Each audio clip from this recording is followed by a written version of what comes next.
முட்டாள்தனமான முரட்டுத்தனமான காமெடி படம் அப்படின்னா அது இதுதான். ஆனால் கொஞ்சமாவது ஒரு லாஜிக் வேணாமா அப்படின்னா அதெல்லாம் எதுவும் கிடையாதுப்பா அப்படின்னு அவங்களுடைய 90s ஆர்டிஸ்ட்டுகள் எல்லாத்தையும் கதைக்குள்ளார இறக்கி ஐயோ பேர் சொன்னால் அது ஒரு மணி நேரமும் அவ்வளோ ஆர்டிஸ்ட்டுகள் உள்ளுக்குள்ளார இருக்கிறாங்க இந்த படத்தில். வெல்கம் டு தி ஜங்கிள் படம் எப்படி இருக்குன்னு தான் இன்றைக்கி நான் பார்க்க போகிறோம். படத்தினுடைய ரிவ்யூ போகிறதுக்கு முன்னாடி நம்ம சேனலை சப்ஸ்கிரைப் பண்ணுங்க. கதை ஏதோ மிகப்பெரிய தொழிலதிபர் அரசியல் சூழ்நிலை காரணமாக அவருடைய பணங்களை நட்ட கணக்கில் காட்டணும் அப்படிங்கிறதுக்காக துருந்தர மாதிரி நாம் ஒரு படம் எடுக்கிறோம். ஆனால் அந்த படம் வந்து ஒரு பிளாஃப் மூவியாக தான் இருக்கணும் அப்படின்னு முடிவு பண்ணி அவருடைய அப்பர் இந்தியான ஜானி லிவர்கிட்ட சொல்ல பரேஷ் ரவால், ராஜ்பால் யாதவ் இந்த இரட்டை இயக்குநர்களை வச்சுக்கிட்டு நம்ம படம் பண்ணணும்னு முடிவு பண்ணுற ஜானி லிவர் அவங்க யாரு அப்படின்னா இந்த ஃபோனில் படம் எடுத்துட்டு இருக்கக்கூடிய நபர்கள். படத்தினுடைய நாயகியாக தொழிலதிபரின் மகளான ஜாக்லின் கிளாமர் ரோல்ல பண்றாங்க. ஹீரோ சொல்லலையப்பா அப்படின்னா ராஜ் கேரக்டர்ல இருக்கக்கூடிய அக்ஷய்குமார் தான். இவர் ஒரு தேஞ்சிக்கிட்டு வரக்கூடிய ஐட்டம் சாங் ஆடக்கூடிய ஒரு ஆர்டிஸ்ட். பரேஷ் ரவாலும் ராஜ்பால் யாதவும்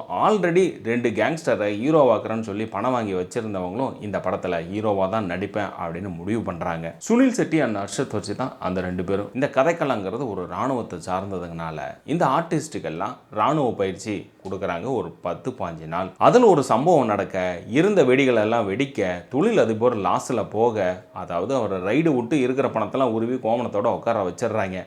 ஸோ படத்தை முடிக்கணும் அப்படிங்கிறதுக்காக பெரிய கேமராவிலிருந்து கோபுரா கேமராவுக்கு மாற்றப்படுது படத்தினுடைய ப்ரொடக்ஷன்.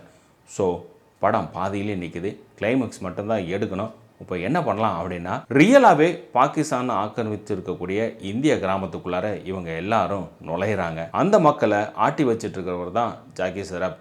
அவருக்கு ரவீனா டண்டன் மேலே ஒரு கண்ணு. ஸோ இந்த கிராமத்துக்குள்ளே நுழையக்கூடிய இந்த டீமானது எப்படி ஜாக்கி ஷெராப்பை போட்டு தள்ளிட்டு இந்த மக்களையும் காப்பாற்றி இந்தியாவுக்கு பெருமை சேர்த்து தராங்க அப்படிங்கிறதான் படத்தினுடைய எண்டு. ஸோ இந்த படத்தில் ட்விஸ்ட்டும் இருக்குது கிளைமேக்ஸில். ஆனால் படம் ஒர்த்தா அப்படின்னு கேட்டால் போன படமான பூத் பங்களா பரவாயில்ல அப்படின்னு தான் சொல்லணும்.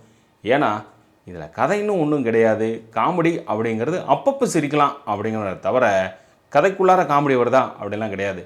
இந்த டைமிங் காமெடி மட்டும்தான் அங்கங்கே ஒர்க் அவுட் ஆச்சு. அதுவும் அக்ஷய்குமார் அண்ட் ஜானி லிவர் மூலியம் தான் இந்த படம் ஒரு அளவுக்கு காப்பாற்றப்பட்டு இருக்குது. மொத்தத்தில் இந்த படம் அப்படிங்கிறது சாய்ஸ் இஸ் யுவர்ஸ்.